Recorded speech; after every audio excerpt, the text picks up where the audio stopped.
Line, power pole, rotted all along this way. There's a bunch. Check this wall right here and know that you are in an old place here. We're gonna head down this way. This is Highway 80 over here. You could hear it roaring.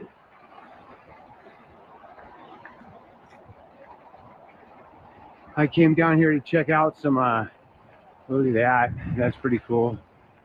That one, nice little wall roll by that guy. Nice, nice. Look at that, just flat right there. A wall, a wall. All right, let's go. Let's go this way. I just got off the path here off the trail. They have a Tahoe pyramid trail that they recently, they're going to connect it all the way along the whole Truckee. And, you know, it's a very big effort to put people into, on their trails and see what they want to see for sure in this area. That's the Truckee here. This side. Come back onto this whole fire road here. See that? Just beautiful, beautiful rocks right there with trees growing off the top of solid rocks over there.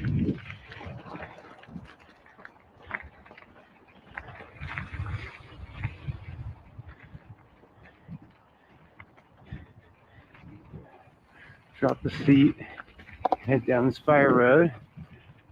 Take a look at these cliffs, try not to crash. All right, eyes on the road.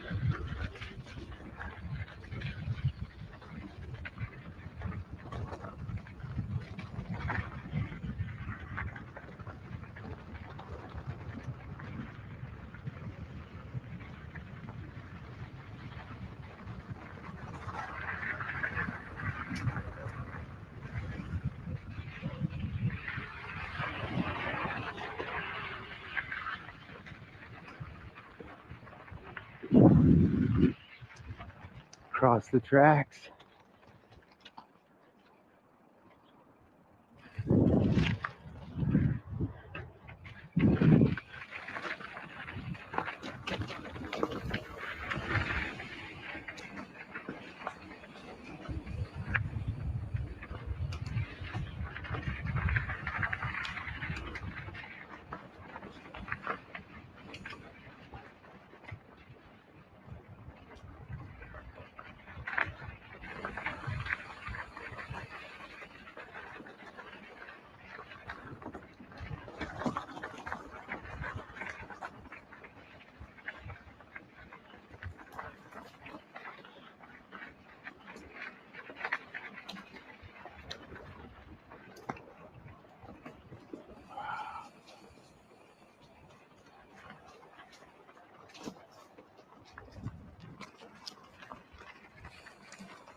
You hear the Truckee right here.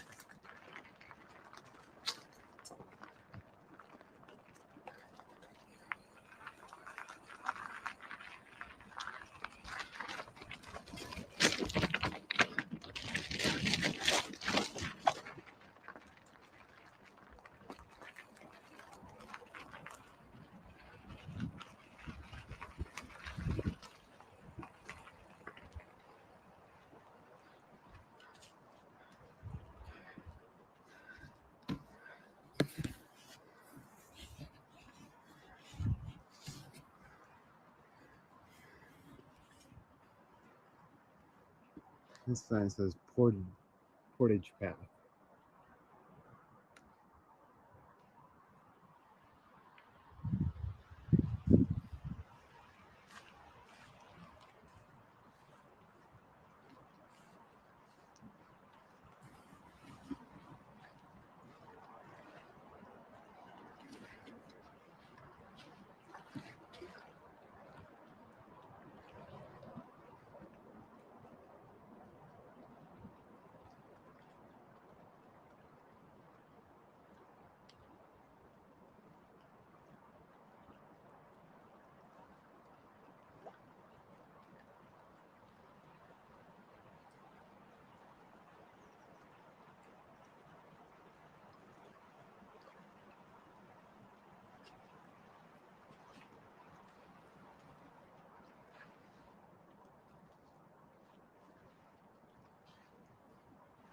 Alrighty.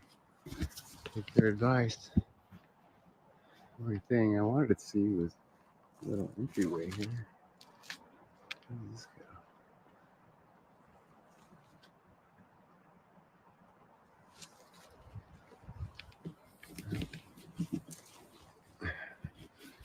Okay. I mean, this is just amazing. So many little crevices in the rocks, and so, I mean, like, I could just stare at this all day.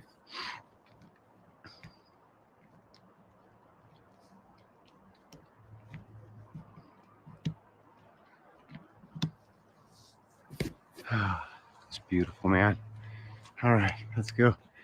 Get into a trance.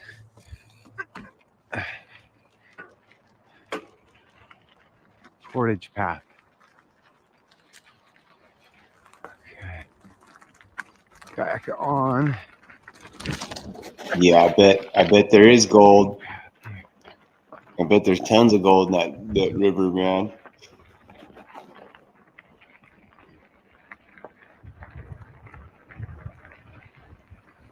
All the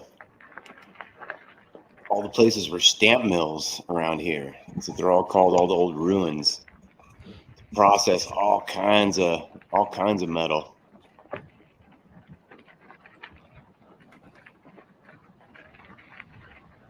Mesa Melt, what's up?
Yep, Georgia is definitely a destination, man. I want to see it bad. That's cool.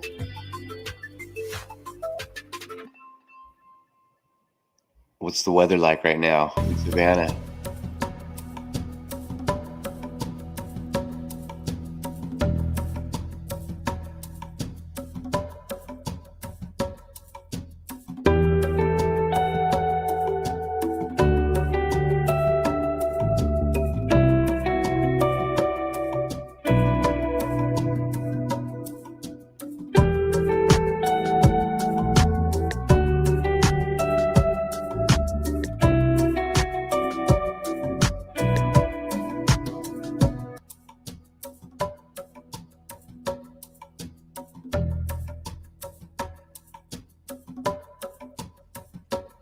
So Savannah, Georgia.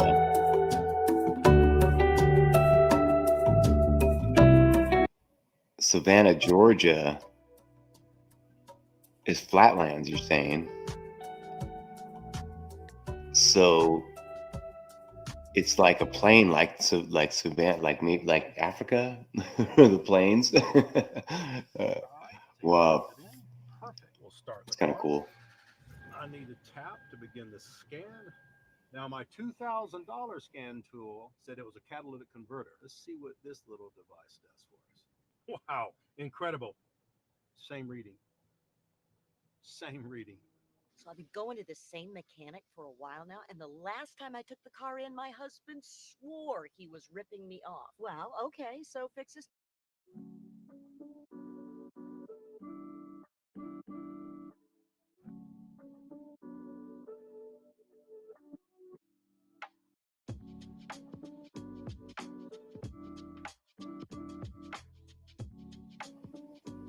All right, I'm still kind of learning stuff here,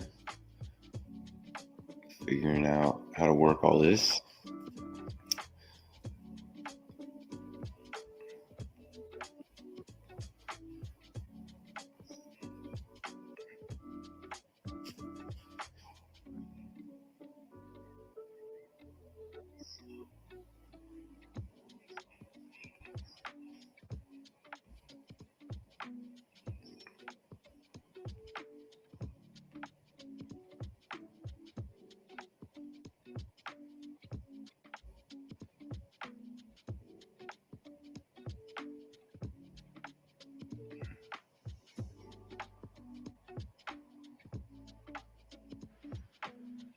Okay, let's check this out real quick.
Cancel that.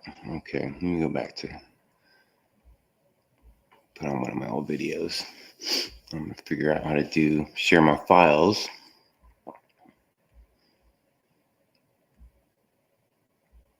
YouTube stuff is easy to work with, but let me see. Let's go with stuff that nobody watched. I'm gonna put on.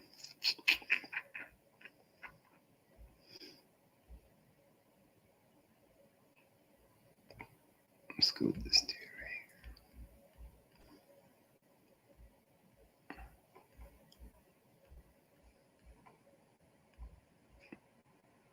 Okay.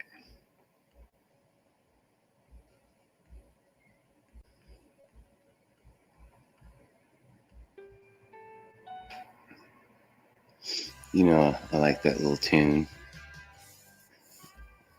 Generic editing. But you can see, this is the one you can see along 80 right here. This little stone house is pretty cool. Me coming to Nevada from California.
Realist McCoy, what's up, buddy? How you doing, man? I said, no more Mr. Nice Guy. I said, it's all about me. I give and I give and I give. Just like you, you know, you got you got a life like mine, even busier than mine.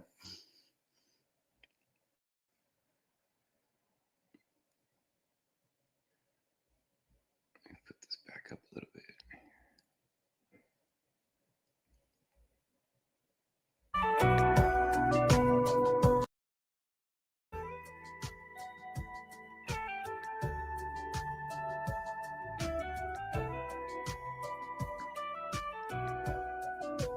This view coming up right here is cool. From out this hole in this wall, and then that's 80 right there, close to the Nevada border.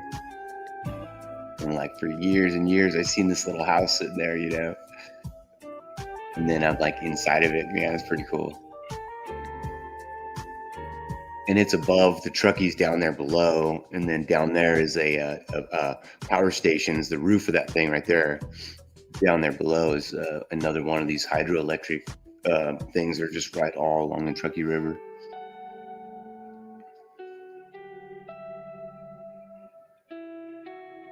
Got my San Jose hat on. Hi, Forever Love. I'm glad you showed up. My feelings would have been hurt.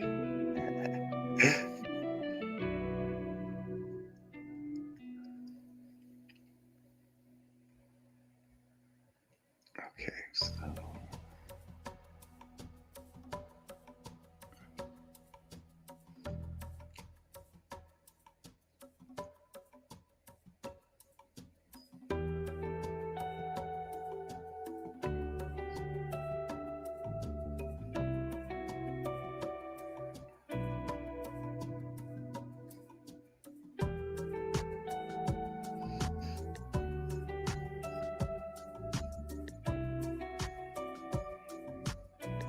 Oh, I know.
Calling the January 6th investigation the biggest investigation in FBI history. There are more than 1,100. All right, so I live in the Appalachian Mountains, and if you've heard anything about them, it's probably this. Search area has expanded as the days stretch into a full week since the youngster was reported missing. If you hear something in the woods, no, you didn't. No, you didn't. Keep walking. You do not want to be outside when the sun goes down. Something very strange seems to be going on inside of national parks.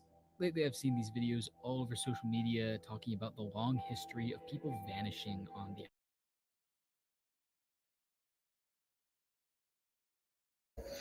Okie dokie. Let me see.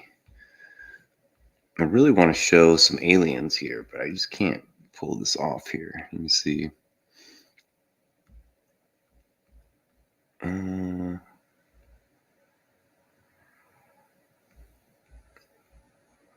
Okay.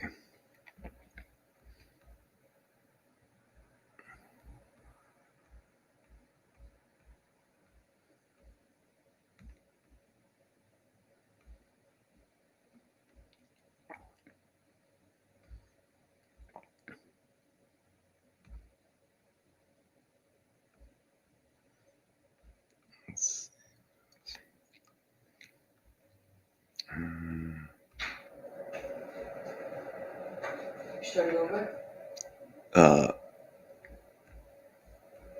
Unless you're playing the video.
So this is on Highway 50 in Nevada.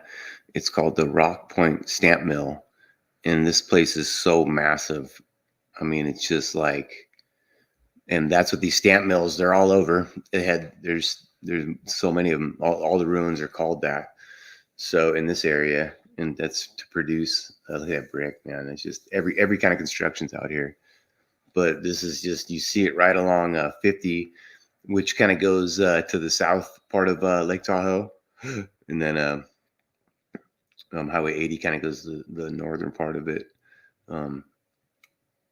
There it is, man. Sam, that's my pop-up right there.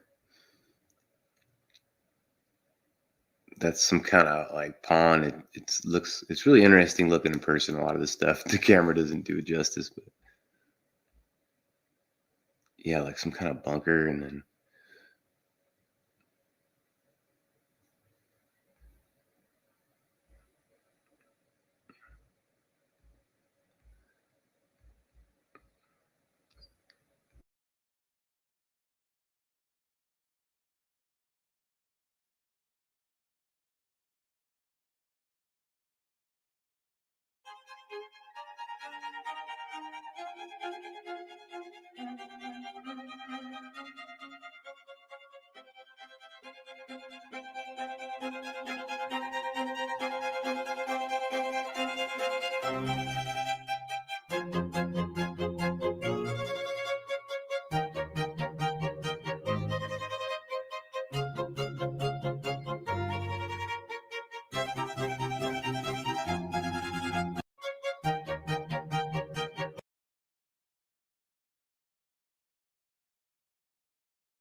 I am honored to have the great mindful exposures and back-to-back algorithm. Come on, man.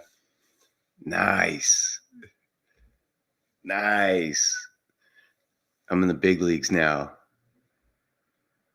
Awesome. Awesome, awesome, awesome. Anybody that find algorithm and Rumble is going to be his main spot for algo. And just so good, man. So awesome. And mindful exposures. Sarah, I mean, you're talking about two thoughtful individuals with their with their opinions and approach to things, man, that are two people that are gonna, trying to find real answers to things, as opposed to just kind of run around in circles and fighting. He was been a big league. Thanks, brother. Thanks for I was called up early. Yeah, man. Awesome. These two and mindful exposures, everybody. Hopefully on these replays, people hopefully watch back and hear this and really, get into some good content, man, and some good people coming from a good place.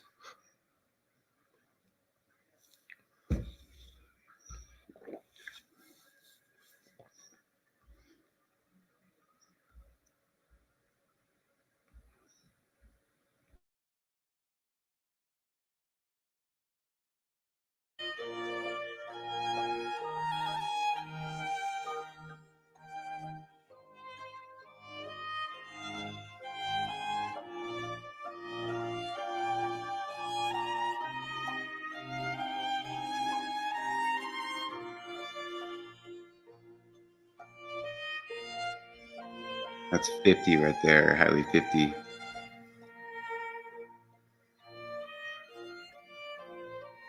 Look at that, just right there, encased right in that thing.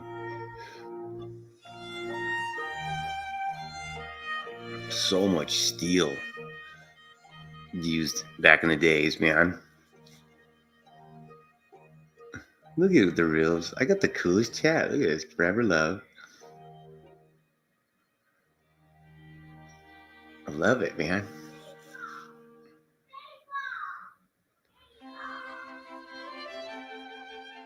And way up there is a big old water tower that's obviously underneath this whole thing is just a massive structure buried here. We know it. Snarkin' sass, what up?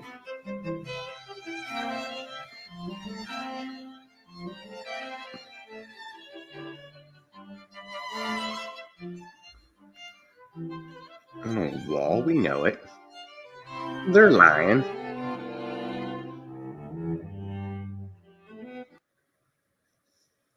Oh, come on, man. She's different from the others. I bet. She's a witch. I bet she is.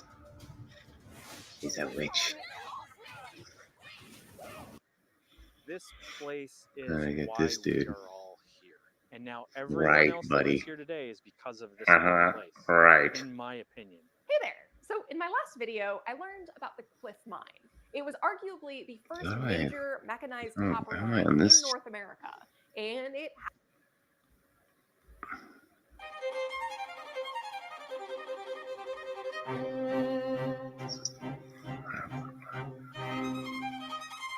Okay.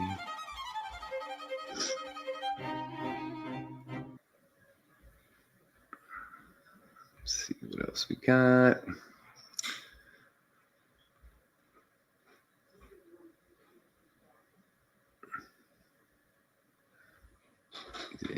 And let's see this one real quick.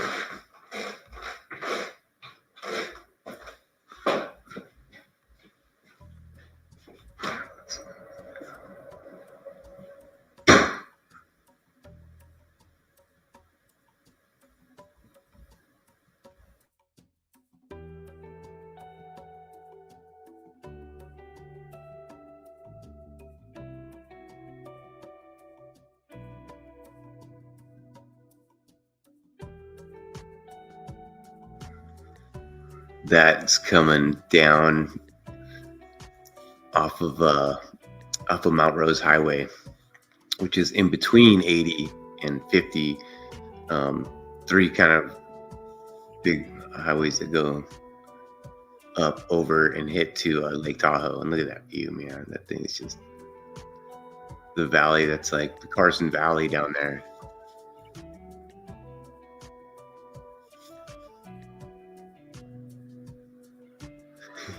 Yeah, this is my exclusive interview with Mark. Me and Mark sat down, and he's a little stiff. Master Baked, what's up, Master Baked? Come on, click on the link, dude. I gotta meet. We haven't met yet, but he's in my area here. We keep, you know, saying we're gonna get together and do some stuff. You out of here, Algo? And I have to pick up. Cool. Yeah, dude, get out and get your stuff done, man. You've got different algos I buy. Yeah. You're on thing. That was my wife. Yeah, drive safe, buddy, man. We got tons of snow too, man. It's like off and on.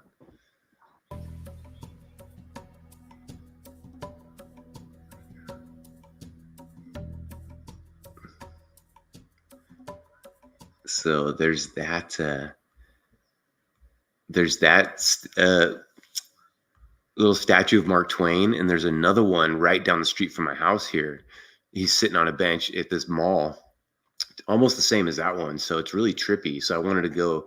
I'm gonna have another interview with him at the other thing. This area, supposedly Mark Twain came here and found some ruins out by Carson City and wrote about it somewhere, but I can't find it. I've been looking for it. Someone said hi to me. It said hi, Mrs. Keeley. You're on. Huh? You're live.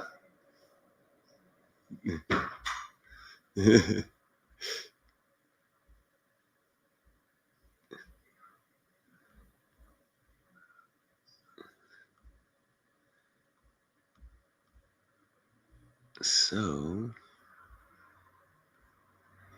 Adam's key. Oh yeah, Sarah. That's cool. Yeah. Okay.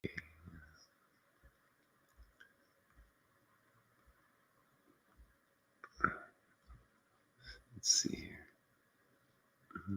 Oh yeah, the Monkey Rock.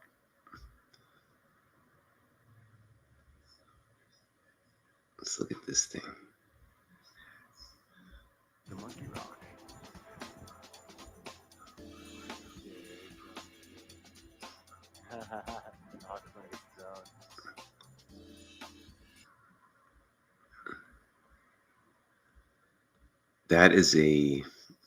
That's a hawk and a God. I wish I had a zoom on my camera, but it's a drone and a hawk, and they're flying together. They like circle around and then they take off together, and it's really trippy.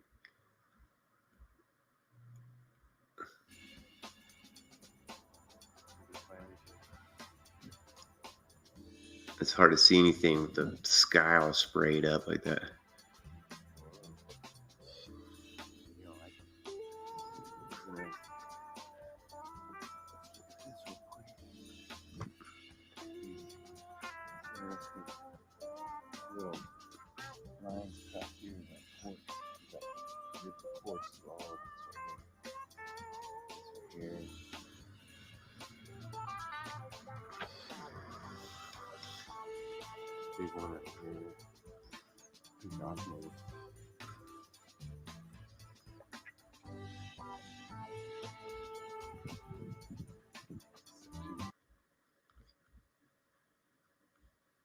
Yeah, Master Baked. We have a kind of a trippy community of alternative thinkers around here. A lot of flat earthers and stuff. I think you'd dig it, man.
Beautiful. Let's look at the backside. Look at the backside of the old Monkey Rock. See.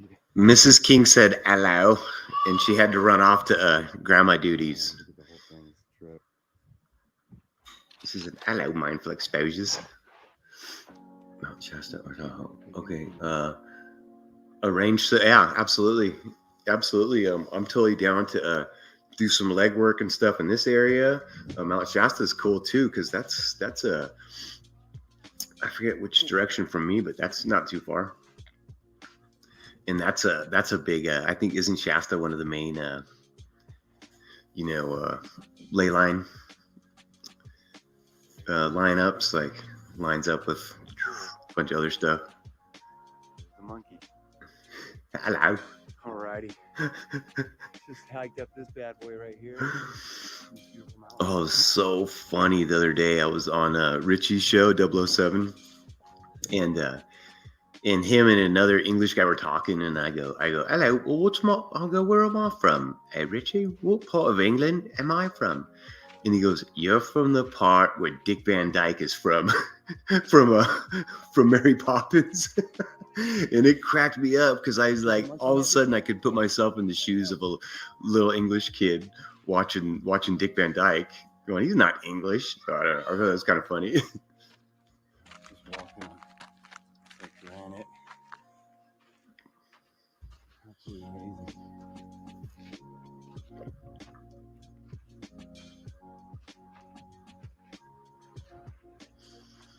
Yeah, the Monkey Rock has on his chest is like a swastika. It's hard to tell.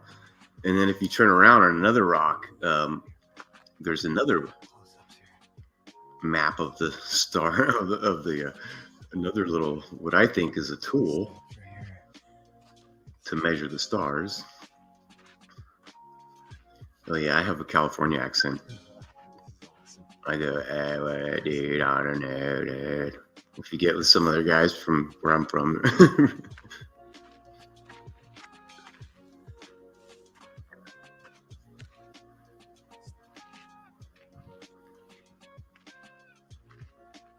Yeah, it's Lake Tahoe, man. It is just beautiful. Look at this, man. I'm so lucky, man. I'm from the Bay Area, but it's down at sea level and it's on the coast, and that's cool. But I was drawn to this place, and I moved here 7 years ago. I just dropped everything and moved out here, and then 3 years after that, I quit drinking. And something about this place and this lake is just like, I mean, look at these rocks. Look at this thing, man. It's crazy. It's at a right angle up in there, and it's a monster, dude. It's an absolute monster. There's this hill. Everybody, you hike up there. It's like it's a pretty good hike to get up there. But it was packed up there that day, man. And then I went straight down the front of the hill and just trampled down it, man, where no one would go, all the way down and then back up. People were watching me like a crazy person.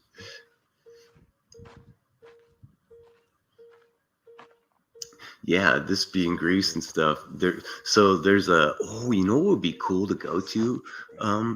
Is this place called the Viking Home, which is like a castle that was on here on Lake Tahoe.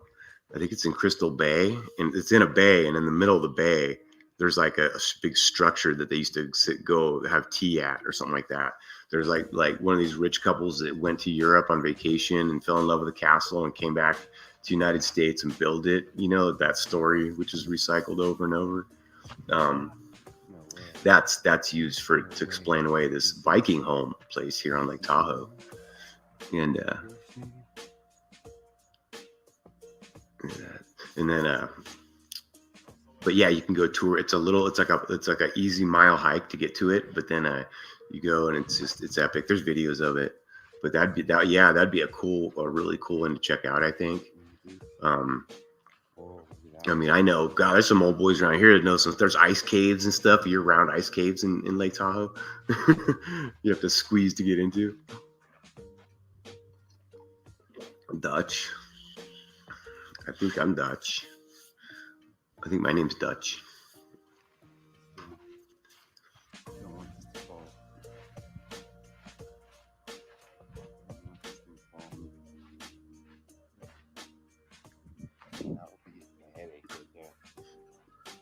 I think you want that falling on you, man. Whoa.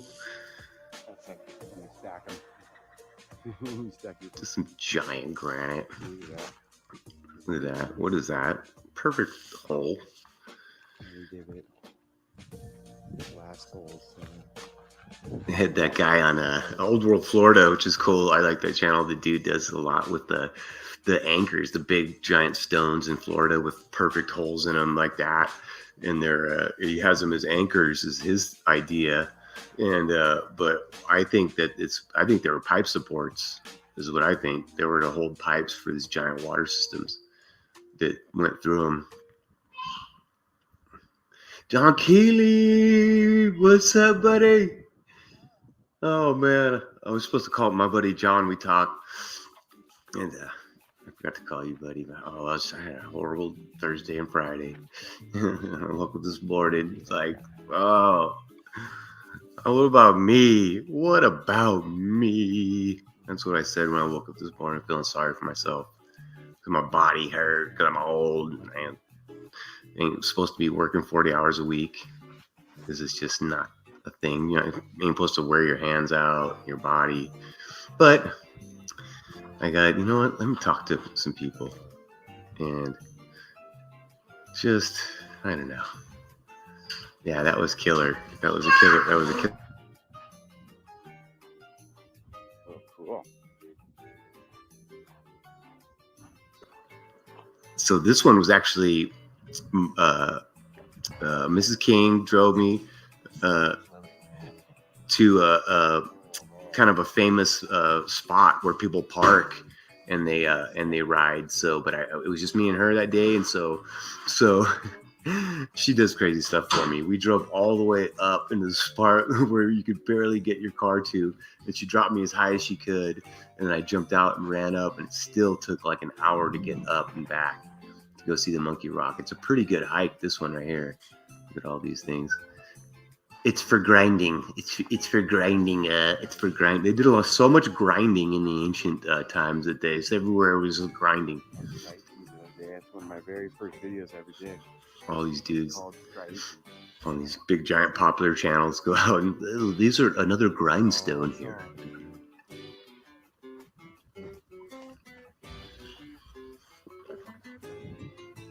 Yeah, man. I mean, like, I want to find stuff, man. I'm obsessed with like just finding a perfect wall or something. I mean, oh man, I just love it. It's too cold to go out right now, or I'd go out with the camera.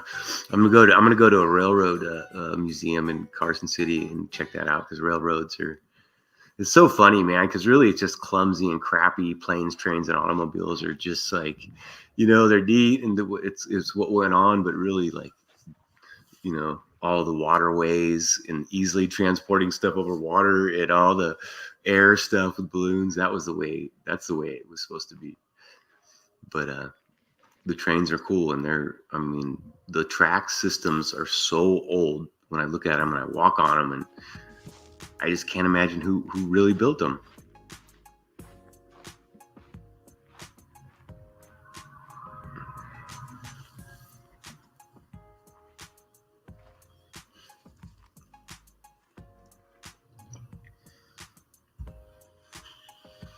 Close up where it just looks like a nice block wall. Right there, you back up. For sure. No problem. Well, what I do is I put the stuff on so it's on the channel, And then, that's the important part. People could look at it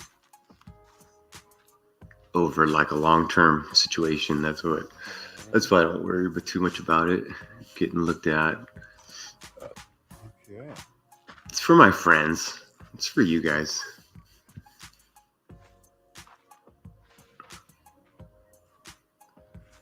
Yeah, I started trampling down here like a numbnuts. I'm like, dude.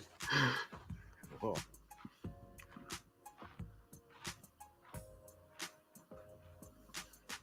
I tried to get you a shot that no one else will on every video. I'm like,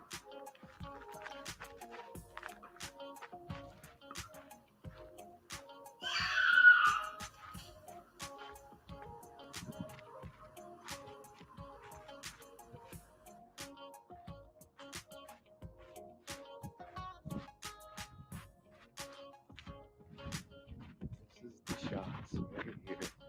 Way down here. No one's gonna get you. Now let's look at this. Way down here. Look at these guys. Look at that. Look at that. That's a wall right there. Look at that. Pieces. like, what is that? Perfectly cut pieces.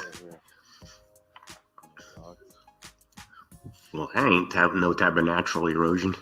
Ooh, I want to do an erosion video too. I have so many like pyramid, perfectly pointy like hills around here and little mountains and stuff where I'm at that are like old pictures. They look exactly the same.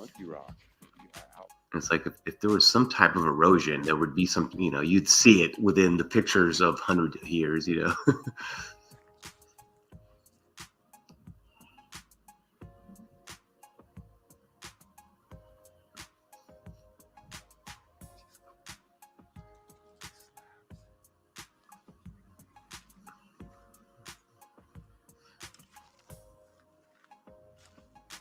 Yeah, it's sick, man.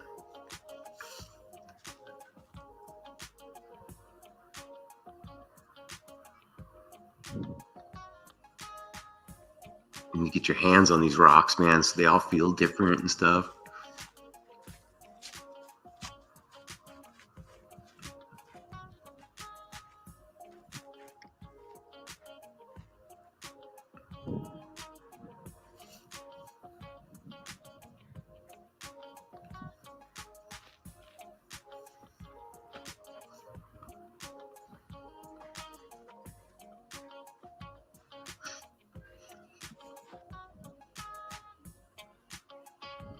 Hey, everybody. Coming to you from the Monkey Rock. Look at him, man. Look at him. He's famous. And I'm looking at this here, seeing this. And I'm actually seeing a swastika. There it is. Something like right there. This is a famous little rock. That's the front of it. Right there.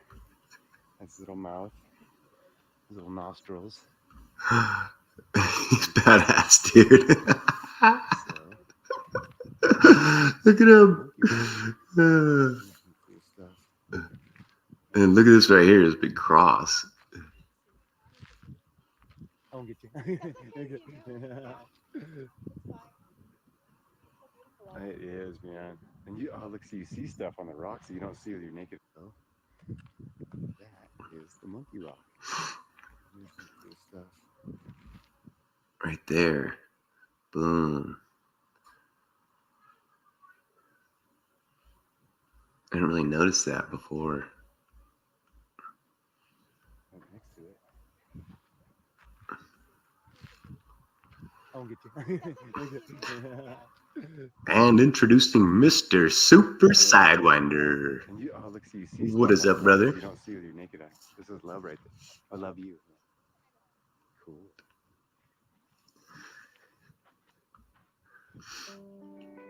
I told everybody, Mr. Super, I woke up feeling sorry for myself. I said, it's all about me today. Just gonna get up and go on live.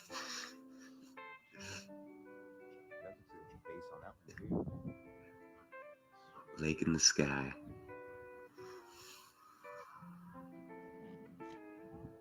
The skies. just sprayed, man. Look at that thing, man. 22 miles long.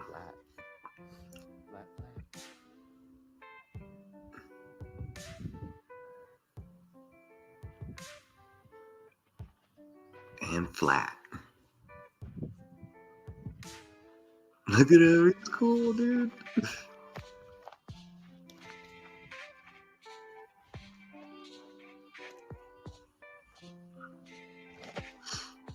This is one I just had to cram this in here. This little end part. This is like on the way in, actually, before. But you see this stuff and you're like, look at this thing, man. It's just too cool. Not to show everybody. Sliced. There's entire whole hillsides that look like sliced like that. My very first video I did with my phone years ago, it had that. Just like, I was like, whoa, look at the side of this hill, man. This looks like a laser beam just. That's the edge of the Lake Tahoe right there. Here's another one. Oh yeah, I had to cram this dude in here too. Just a big, you know, something. Something was going on here, folks.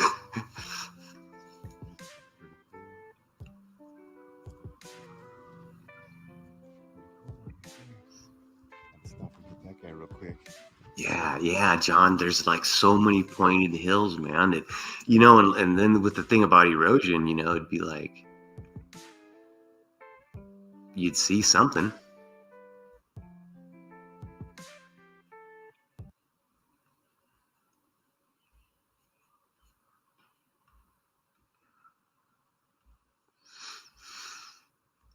Okie dokie, artichokey.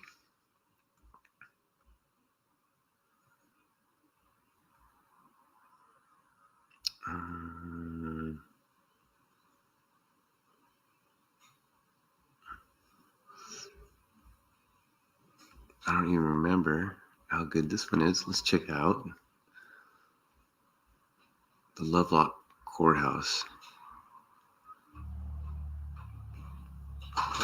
Hey, everybody. Welcome with you. We are in Lovelock, Nevada.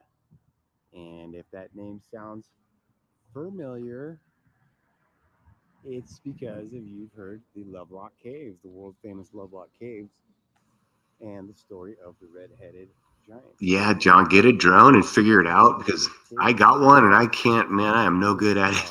I wrecked it and broke it and super glued it back together. It's tough, man, but I want to bring a drone on my mountain bike and go to some crazy spots and stuff. I just don't want to like lose it. On my little mashup video about Virginia City, they have identical 10 Commandments headstone over there. This is just an absolutely killer mud flutter, and you're talking about this little town right here. Now we'll go check out the mud flood action, but let's go. Let's walk this way real quick. Let's check out these steps. We're talking, look at these flights. 1, 2, 3, 4, 5. Check out our columns here. So the Monkey Rock is on Lake Tahoe. It's at Lake Tahoe.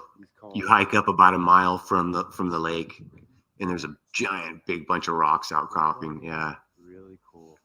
Nevada. Beautiful, man. Just a neat courthouse. Real cool construction.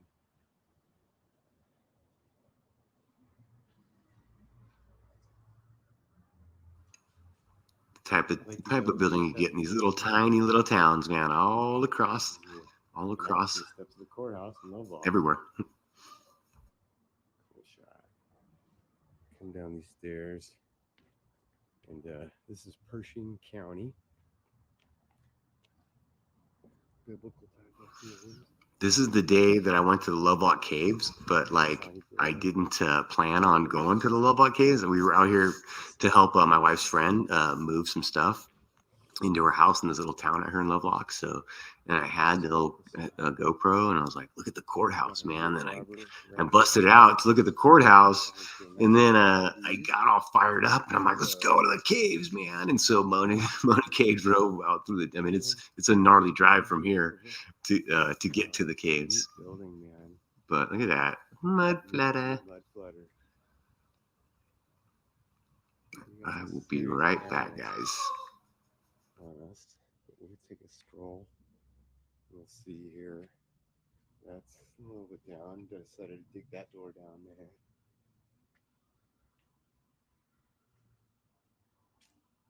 My normal check around the sides. I like to look at these buildings from all angles and then see where they're situated as compared to other buildings. But pretty cool. And they went ahead and built this thing. You know what? The cornerstone was back there. I didn't get the cornerstone. Look at that nice little brick up there. Cool building, man. I was watching what was it, Our Melted Reality the other night? And a guy or somebody, I forget, I was watching a show. I know what it was. I was on Old World, Florida. And a guy calls in from California talking about the shape of fountains. Now they're circle with a square, kind of. They're circle with points. Well, this building is almost shaped like that. I'm getting the feeling off these corners here. It's like a giant fountain. So let's go over here and check. I messed up real quick. Bear with me.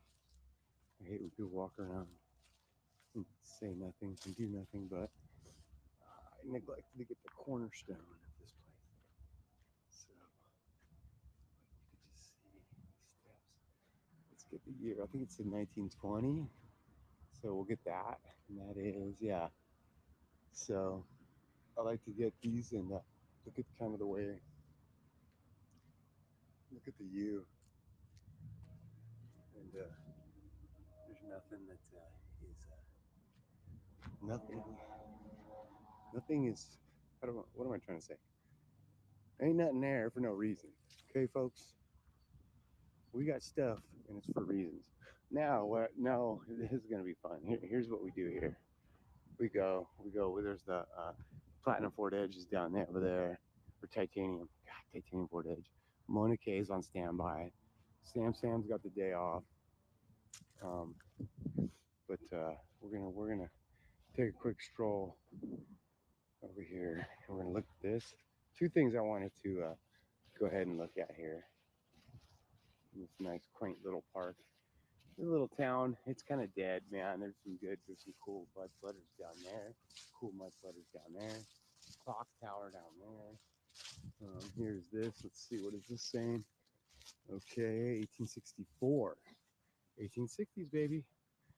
And here was a key point on Nevada's earliest road, the famed Humboldt Trail that brought 165,000 immigrants west in the 1840s and 50s. Travelers named this rich valley the Big Meadows and stopped for water and grass before continuing south to cross the dreaded 40-mile desert. Oh, that's good. That's a good one. The 40-mile desert is a great. A guy did the Reno did a great video on that. The most difficult lap on the trail to California. Yeah, it's famous. Famous one. Mark Twain supposedly did it and stuff. Mining, still an important industry, began here in the 1850s, before the 1860s. George Lovelock, merchant, rancher, and prospector, gave his name to the county seat. The coming of the railroad in 1869 brought new growth to the area. Pershing County, established in 1919, baby, was previously part of Humboldt County, Nevada. Centennial marker 17. I like this one. That's a nice little marker. Okay, so we read that. We've got lots of 9s and lots of 1s in that little thing, and I'm like thinking to myself, I wonder who paid for that. Yeah, I got to get out to Arizona, New Mexico, and stuff. I wonder who had. I'm gonna take a trip to Texas and get the and see the Gulf right there.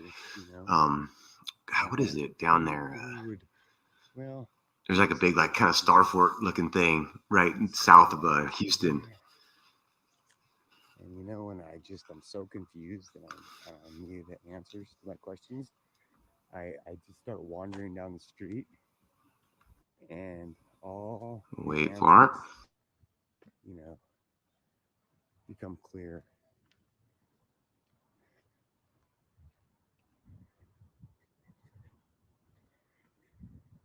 There it is. There it is.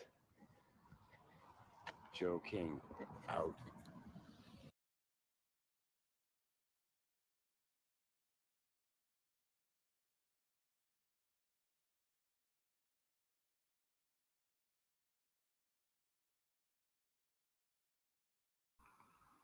John's got, I want to see your backyard. Take some pictures of your rocks, John. Pigs and hippos.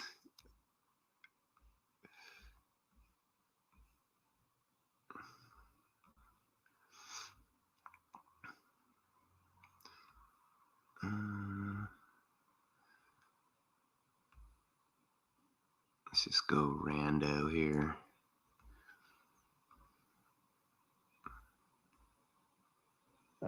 Nevada. And this rusted steel bin, man. The thing been rusted forever.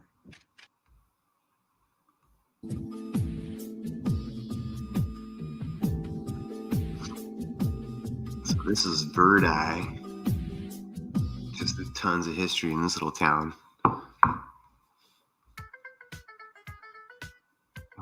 Little jam right there, his little guitar.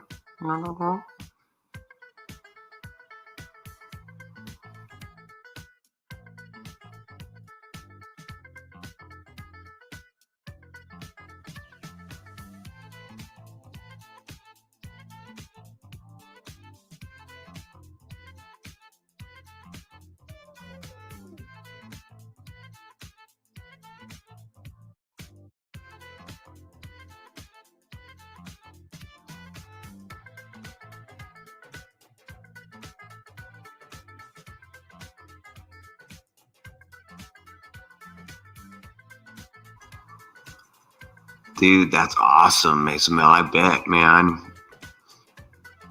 Get that GoPro, dude.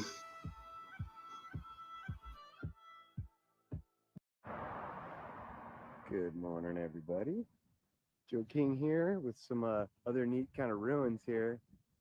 There's the Truckee River flowing that way towards Reno. We're in Bird Eye. We're in Bird Eye, Nevada. And look at that rusted steel bin, man. That thing been rusted forever. Steel footings and things. Conduits running through it. And then this thing over here is kind of neat. Who knows what this thing ever was? Yeah. Okay. Oh, dude, I heard of those before in Arizona. Mr. Super. Famous hikes, man.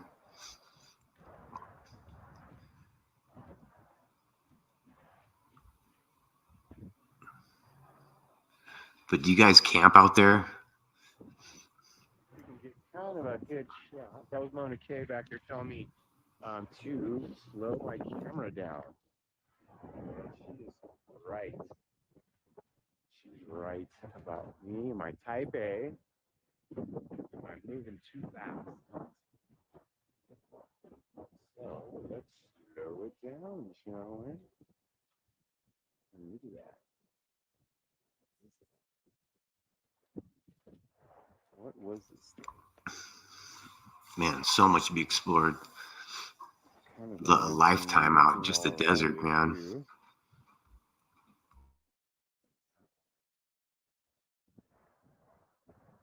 See the big steel to mount whatever was there. You know. I'd be worried about ants crawling on me at night. That's the thing I'd be fearing, like big old ants. This.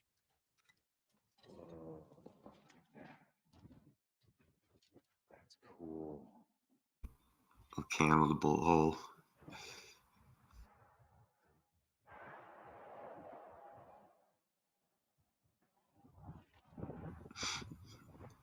Yeah, it's funny too. You think about how big the United States is, but the way I think now in my mind works, I just one giant landmass of just Canada, Mexico, just this huge, just it's crazy. Yeah, that's all it is compared to me.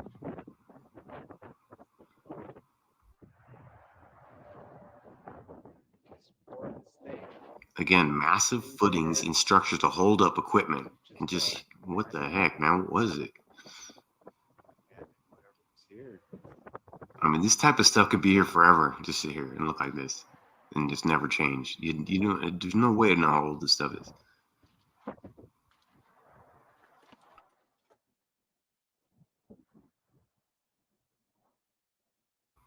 We got scorpions here. Yeah, that's funny. We got the small clear ones and the black ones, little scorpions. I got a couple pictures. Google machine and see if we can figure out what this was.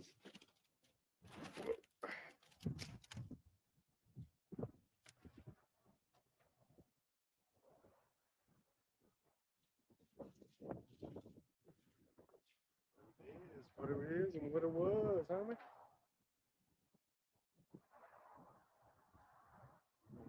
Shots right here that no one else gunning over here. And the mighty Truckee, 101 miles long Truckee River.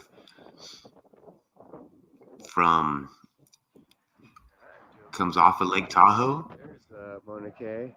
Mauna Kea out there. The platinum.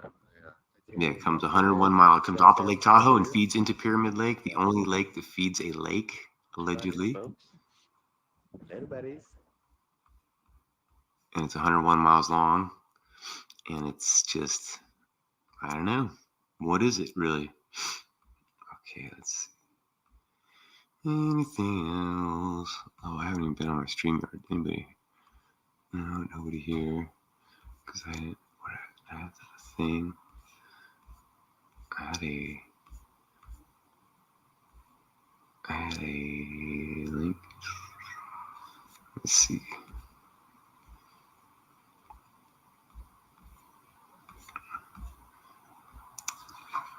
Okay, let's find one more.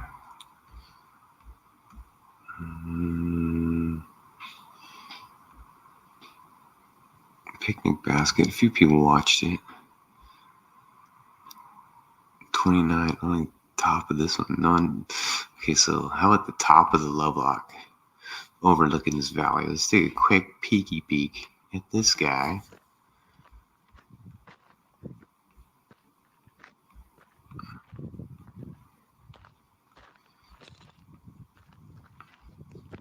Ooh, goat heads. All these are goat heads. Wow.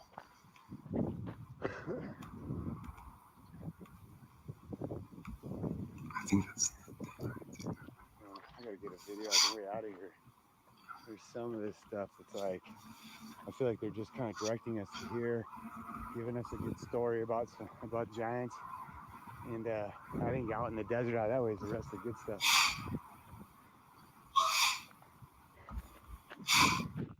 Pre-store shopping mall. Okay. Well, 8. Okay. I'm gonna go this way.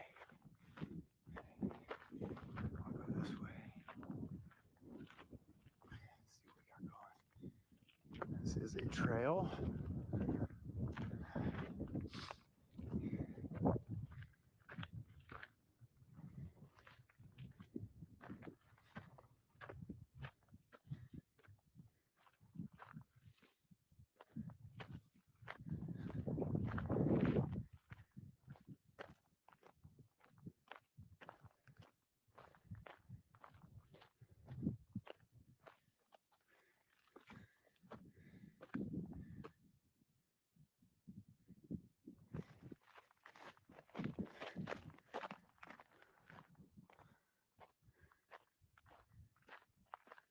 Rest.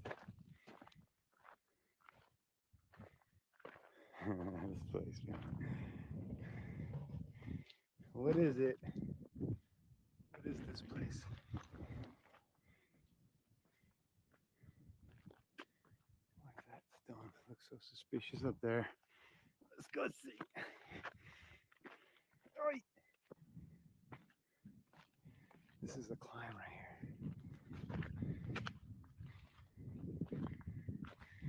Let's look at this.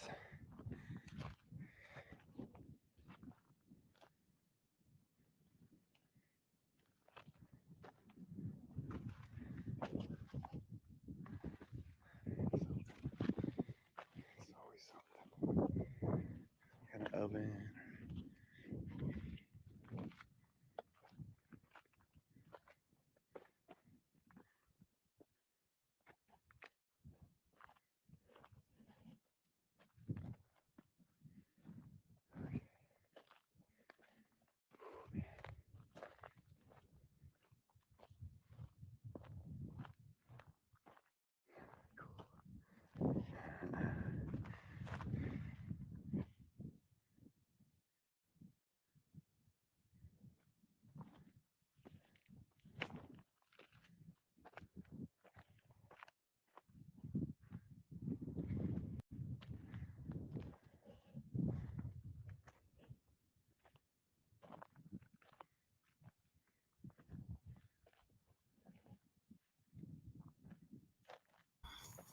Look at this, man.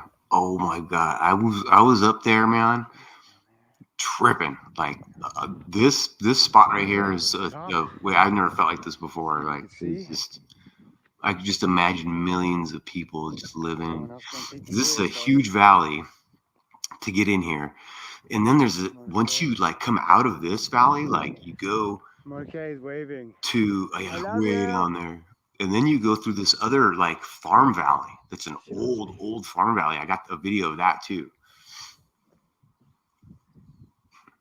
But look at this place, man. It's just epic. What was it? Probably stuff there.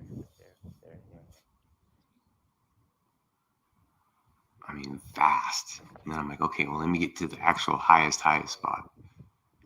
What's that, man? Okay. Marquez says be careful. It's pretty sketch. It's pretty sketch. Troop 17 came up here. Let's see. It's down in the cave. Oh, I see some daylight through there. Let's go to the top. 1960. This dude took the time. Oh, he probably brought a drill up here. Some white guy. Wow, this is like actually sketch. Whoa. That was the front of the cave I looked down on. The Lovelock Cave. I'm on top of it, man.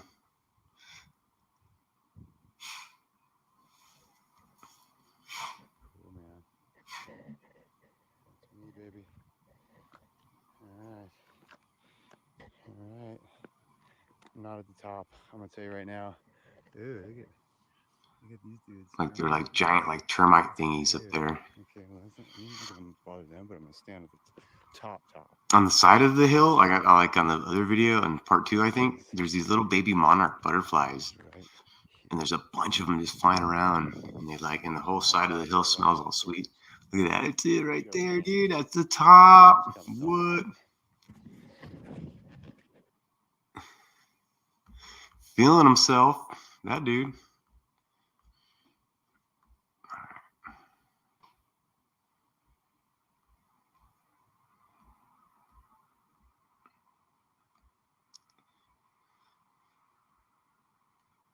Let's see.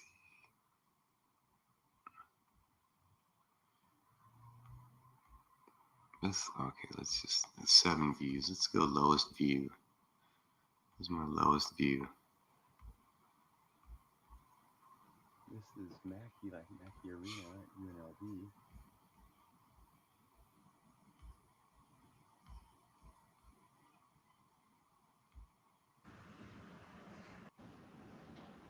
This is Mackey, like Mackey Arena at UNLV. UNR is what I meant to say. Mackey family. That's where they play the basketball team. And he came Arena. from the 11th state, New York.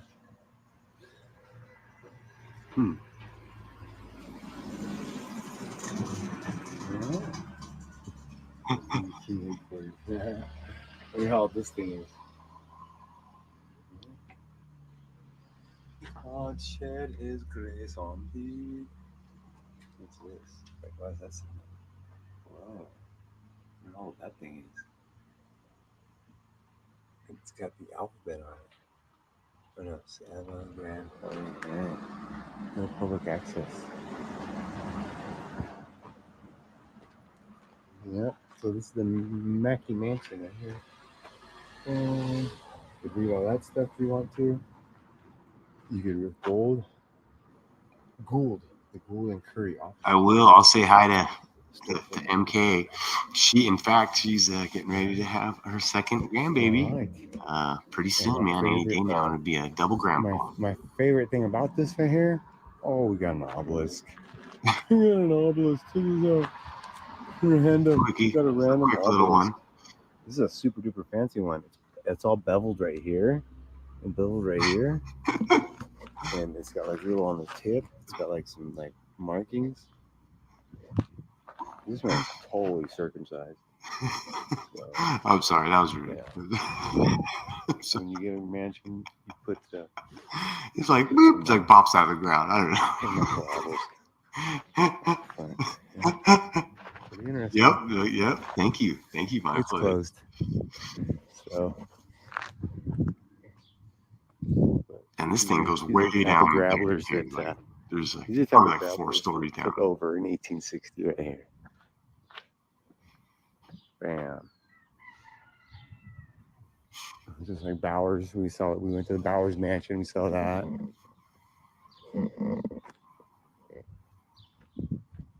Yep.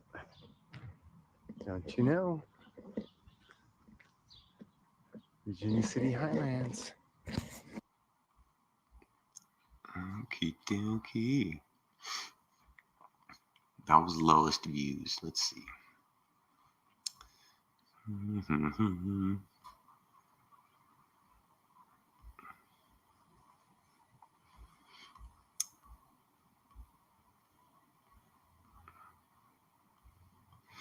Oh yeah, do we ever?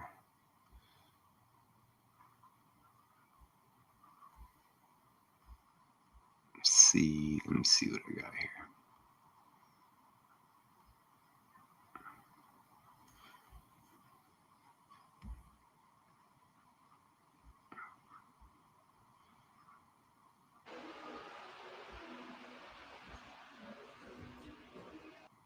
Good morning.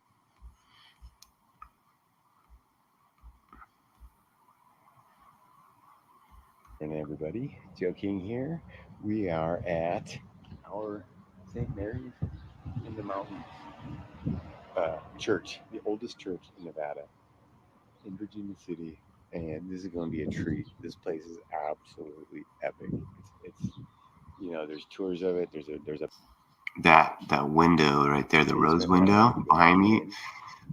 Pay attention, like I didn't film it enough, but all kinds of stuff in the that window from the inside is just pure bright blue, just amazing color. I should have really looked at that more. Look at this thing.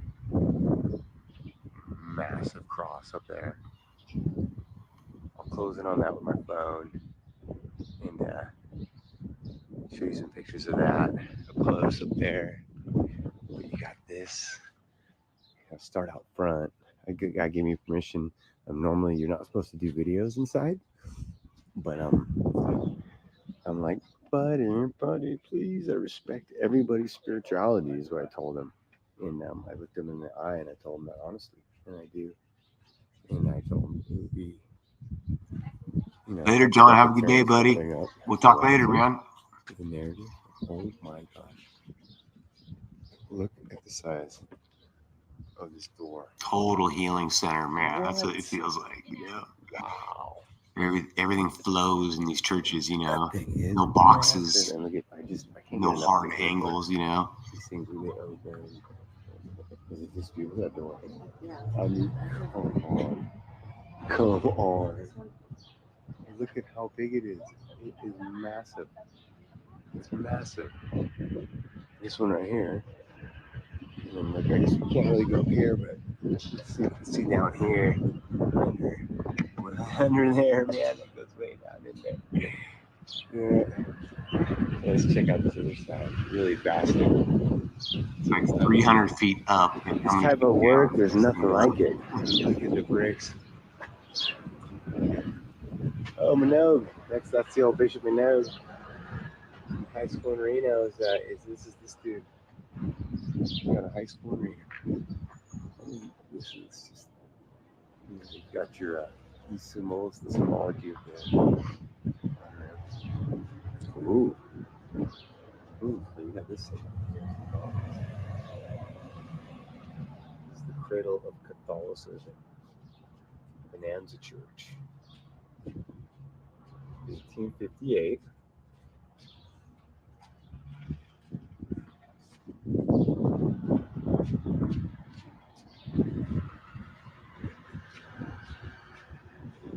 Whoa, that's pretty Catholic right there.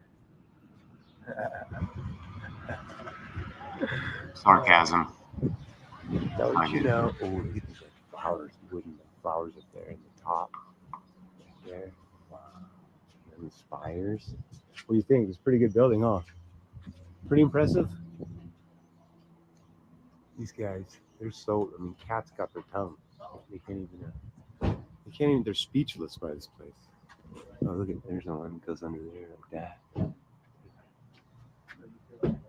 Yeah.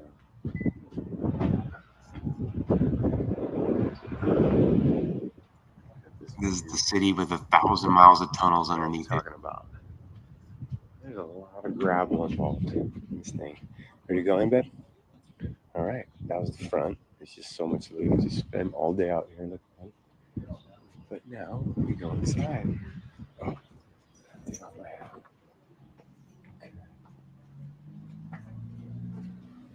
You want holy water?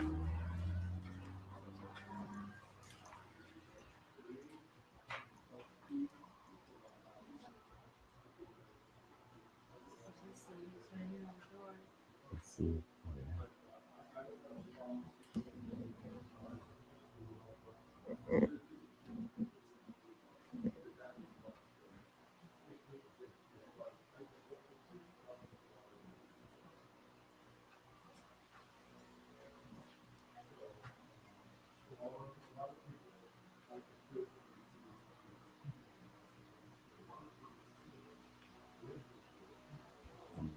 We were talking about, look at this. Unbelievable. Oh.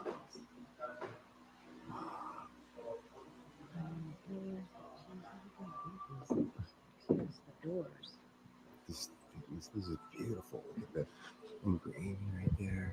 I mean, it's just nothing like stuff like this. I mean, it's just absolutely mind-boggling. I mean, it's one of the most beautiful places you'll ever go.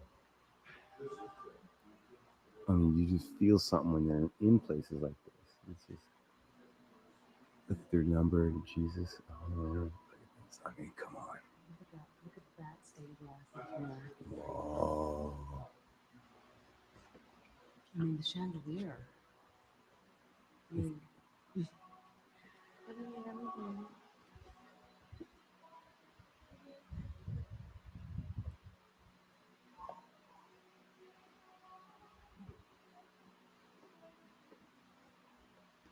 I mean, it's breathtaking. It's absolutely breathtaking.